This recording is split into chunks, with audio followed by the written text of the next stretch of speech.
tombé noonu ci son bi ma wax ko rek. waaw billaay mais ay affaire booy la. ay kii yooyu booy ñoo ko soxla booy.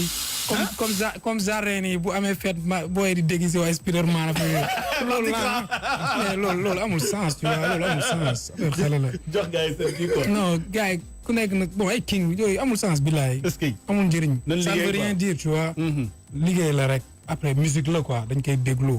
c'est pas que gars yi da ngay. du ko mbër bu daan. waaw du ko mbër bu daan gars yi ñëw sa kër di yuuxu tu vois. wala ñuy jox ay roi des arènes wala bokkul musique la rek. waaw gars yi ku nekk da ngay def sa musique.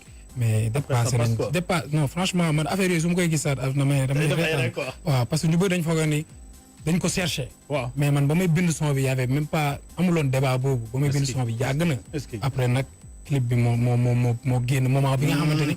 mais je suis pas une personne boo xam damay def xaw ma modifier ko sinon problème yi gars yi dinañ nekk fi di wax. c'est ça loolu kese la dama kese bàyyi mu demal boppam parce que noonu laa ko defee.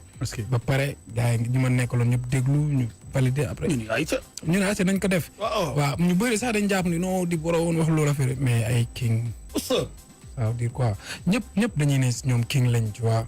kenn du nangu bañ a nekk king booy bu soog a commencé tey day ne moom king la.